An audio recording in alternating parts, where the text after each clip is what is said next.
Namaskar and welcome to Gen Next. I'm Sakal Bhatt. The national flag, the tricolour, Tiranga. And of course, it is not only all about us, it is also about the national pride. But not only about the significance of the tricolours, the three colours and the chakra in between, and also not only about the ideals that it is symbolic of. When we talk about Bharat, of course, it's all about democracy, the principles or the ideals of equality, secularism and much more.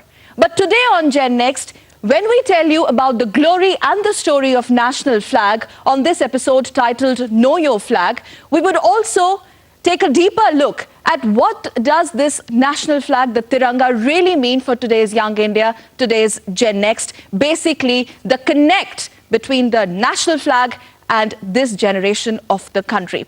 And we're very glad to have on this special show on the national flag today on Gen Next, Shri Naveen Jindal, Member Parliament Lok Sabha and the founder of National Flag Foundation of India. Thank you so much, Naveen ji, for joining us.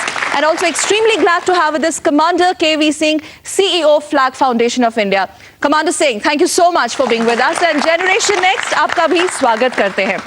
And before we talk about the story and the glory of the Tiranga or the tricolour, let's take a look at this.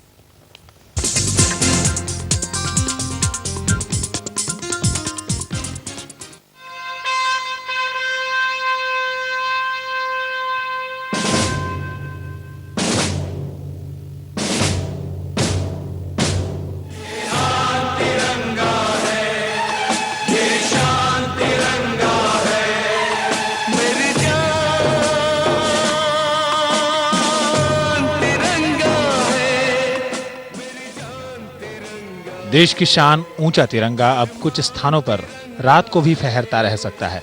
गृह मंत्रालय ने flag foundation of India को देश के कई हिस्सों में ऊंचे तिरंगे लगाने की अनुमति दे दी है, लेकिन गृह मंत्रालय ने इसके लिए कुछ जरूरी निर्देश भी दिए हैं, जिसके तहत रात में भी ध्वज लहराने के लिए ध्वज को पर्याप्त रूप से प्रकाशित किया जाना जरूरी है। साथ ही तिरंगे को वक्त वक्त पर बदलते रहना भी होगा।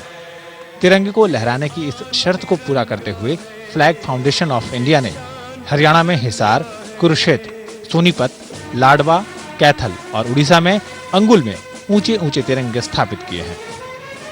मुझे ये ऊंचे झंडे लगाने की जो प्रेरणा मिली वो मिली श्री राहुल गांधी जी से।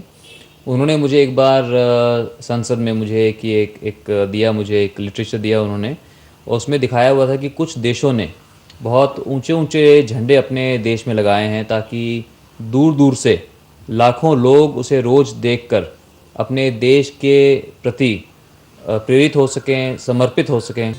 इन ध्वज दंडों की ऊंचाई 206 फीट है और में लगे तिरंगे 48 फीट चौड़े और 72 फीट लंबे हैं। खास किस्म के कपड़े पर बने विशाल और इतने बड़े शानदार तिरंगे देश की शान का न सिर्फ बखान करते हैं, बल्कि लोगों में देशभक्ति का जज्बा भी भरते हैं। देश भर में तिरंगे लगाने की मुहिम के तहत फ्लैग फाउंडेशन ऑफ इंडिया देश के सभी जिलों में 100 फीट के ध्वजदंड और तिरंगे लगाने वाली है। जिस आजादी को हमारे स्वतंत्रता सेनानियों ने अपनी जान देकर पाया है और जिसकी रक्षा अपने लहू से देश के जांबाज सीमाओं पर कर रहे हैं, उस तिरंगे के लिए सम्मान भरा यह कदम छोटा सही लेकिन सही दिशा में उठाया गया कदम है। Dedicated to the very national flag, we will now talk about what all it really means to Gen Next. Jindal ji, अगर हम आज के युवा भारत की बात करें तो जी, what do you think is the connecting point between the national flag, the sentiment basically, and today's young India? I think it's the national flag and only the national flag which really connects us all Indians together. You know, we may be from different religions, different regions of the country. We may be from different castes, different political affiliations, but we are all Indians, and our national flag is symbolic of that fact. When we display our national flag, we rise above our religious affiliations, our political affiliations, and just show that we are a proud Indian. So I think now and always, the national flag really means a lot to all its citizens. So the Indian flag means a lot to Indians, the American flag means a lot to Americans. So for a citizen of a country, the national flag is the greatest symbol. And for the youngster of the country, I think, well, I think I would like to consider myself a youngster also, and I'm sure all of them, you know, they are all of them are wearing their national colors very, very proudly. They're all wearing a national flag lapel pin, and just the fact that when we wear a national flag lapel pin, we all feel very, very happy about it. We feel very inspired, and the only reason we and all of them are wearing the national flag is because they feel that they are proud Indians. They love their country, and it's just a symbolic gesture of showing that. Right. Let me come to Commander Singh now. You've been associated with the Flag Foundation of India. You've been really interacting very closely with the youngsters about various projects that you've been really undertaken pertaining to the national flag. What has been your experience? National flag for the young. What have you really seen over the years? See, you must have seen that whenever there is any cricket match going on, people are, very enthusiastically they are carrying their flag very proudly. So this is one thing. It really thrills them. It makes them that they are real Indians. And whenever there is something which has been achieved by the Indians, they always glorify that. And something very important. I have seen that youngsters take more interest than probably the old generation keep it to their heart. They don't exhibit. But the young people are very, very enthused about the whole affair of the national flag. और ये इनसे पूछते हैं ये जो जज्बा है, इन्होंने कहा young people really relate to the national flag, लेकिन आपको क्या लगता है whenever you're wearing a flag here, तो क्या ये जज्बा है जो आपको आपके देश के ध्वज से जोड़ता है? ये जो जज्बा है हमारे लिए, जो 3 रंग है इसके, ये जो हरियाली, शांति और ये चक्र जो हमें दिया गया है, ये हमें नेशनल फ्लैग की ओर ही जोड़ता है, जो कि अशोका चक्र है, जो कि आज के ज़माने का नहीं, काफ़ी टाइम पुराने ज़माने का ही है, जो अशोक के टाइम से ही चला आ रहा है। इसके थ्रू हमें जोड़ा गया है ताकि हमें जाति, धर्म और किसी अदर चीज़ से ना जोड़कर सिर्फ एक राष्ट्रीय ध्वज की तरह जोड़ा गया है, ताकि हम एक दूसरे से जुड़े रहें, ना कि हम अलग अलग माने जाएं। Right. Naveen, let me ask you, where did this idea really originate from when you established Flag Foundation of India, one of its kind, very unique? How did it come? How did you perceive the idea? देखिए, जब मैं 20 साल का था, मैं MBA करने के लिए यूनाइटेड स्टेट्स ऑफ अमेरिका में गया। University of Texas at Dallas में मैं पढ़ रहा था, और मैं देखता था कि अमेरिकन्स अपने घरों के ऊपर बहुत गर्व से अपने देश का झंडा फहराते थे, और मुझे उन्हें देखकर हुआ कि क्यों ना मैं भी अपने देश का झंडा फहराऊं। और तब अमेरिका में मेरे एक अमेरिकन दोस्त ने मुझे एक भारत का झंडा मुझे भेंट किया, और वो जब मैंने झंडा को हाथ में लिया, तब उस समय मैं 20 साल का था, और इतना बड़ा झंडा था वो, तो जो कि पहले मैंने कभी भी, जब मैं यहाँ पर था, इंडिया में था, मैंने कभी भी झंडे को हाथ में नहीं लिया था। और अमेरिका में एक अमेरिकन ने जब मुझे भारत का झंडा भेंट किया, तब मुझे इस बात का एहसास हुआ कि झंडे को हाथ में लेने से कितना जो अनुभव होता है, जितनी प्रेरणा मिलती है, एक जो खुशी मिलती है, उसका मैं व्याख्यान नहीं कर सकता, लेकिन हम सब उसको अनुभव कर सकते हैं। तब मैं अपनी यूनिवर्सिटी का प्रेसिडेंट था, स्टूडेंट गवर्नमेंट का, और मैं चाहता था कि मैं दफ्तर के अंदर उस झंडे को लगाऊं। और लेकिन मुझे थोड़ा सा लगा कि अगर मैं यहाँ अमेरिकन यूनिवर्सिटी में भारत का झंडा लगाऊंगा, तो हो सकता है कि अमेरिकन इस बात पर एतराज़ करें। लेकिन जब मैंने उनसे पूछा, तो उन्होंने कहा नहीं, आप बहुत खुशी से इसको लगाइए। तो जब मैं वहाँ पे पढ़ा, मैं 2 साल, और झंडा लगा के रखा, तो मुझे बहुत खुशी मिलती थी, प्रेरणा मिलती थी झंडे से।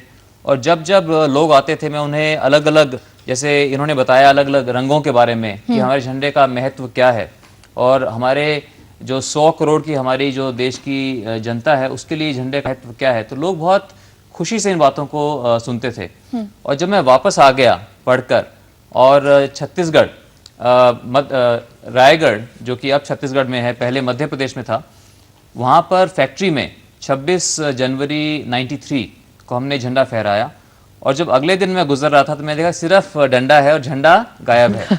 तो मैंने कहा कि झंडा क्यों हटा दिया आप लोगों ने? तो उन्होंने कहा सिर्फ 15 अगस्त, 26 जनवरी और कुछ अन्य नेशनल डेज पर ही झंडे को फहरा सकते हैं, और आम नागरिक जो है बाकी दिनों पर नहीं फहरा सकते।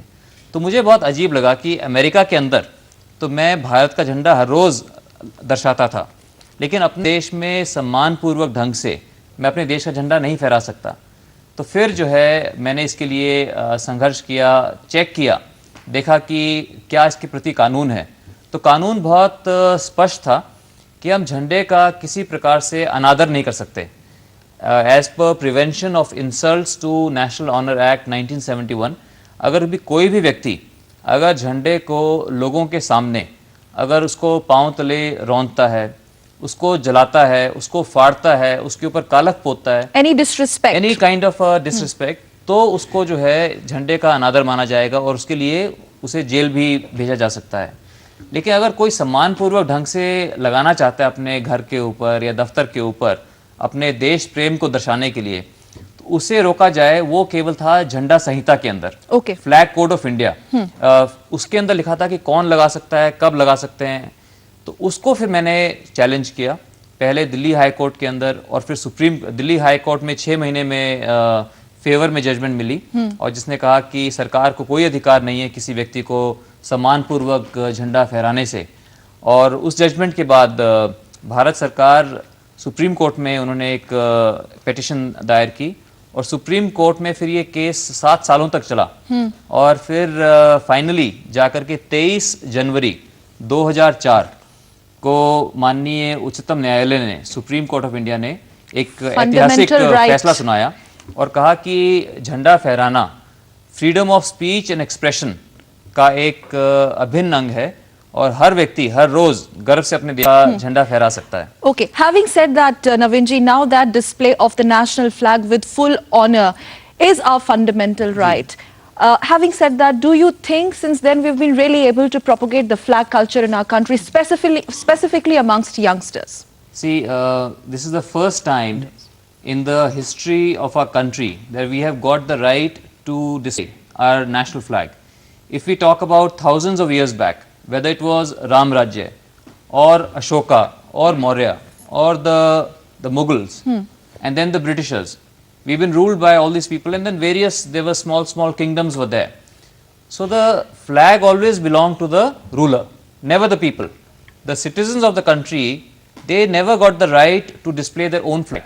And when we became independent in 1947, and on 26th January 1950, we declared ourselves as a republic. We adopted our own constitution. Right. So then the flag, we called it the national flag. So the national flag really should have belonged to the people of the country. But the national flag was being used like a government flag to symbolize government, to symbolize people in the government. So now this is truly the first time when Indians have got the right to display their national flag every day and be inspired by it. So now to answer your question, so now it is our effort to encourage more and more people to display the national flag. Because we have got this right for the first time, so a lot of time people are very apprehensive, they are scared, they don't want to do it wrong, they don't want to get into any kind of trouble. So that's why Flag Foundation of India, we formed Flag Foundation of India, and our primary objective is that more and more people display the national flag, and most importantly live by the ideals of the national flag. And what are ideals of the national flag is the same as ideals of a country. And if every person drawing inspiration from the national flag plays his own role well, अगर मैं अपना काम ईमानदारी से करूं, आप अपना काम ईमानदारी से करें, तो हम अपने देश को एक समृद्ध देश बना सकते हैं, एक खुशहाल देश हम बना सकते हैं। और यही मेरा सपना है कि झंडे से प्रेरणा लेकर हम अपना खुद का काम ईमानदारी से करें, देश के हितों को आगे रख के करें, ताकि हम सब मिलजुल कर अपने सपनों का भारत बना सकें। So today they can proudly get up and say, this is my flag. Of This course. is not our flag, of course. The first, it's my flag. Yes. I think that's where the connection will really come from. इनका सवाल पूछिए।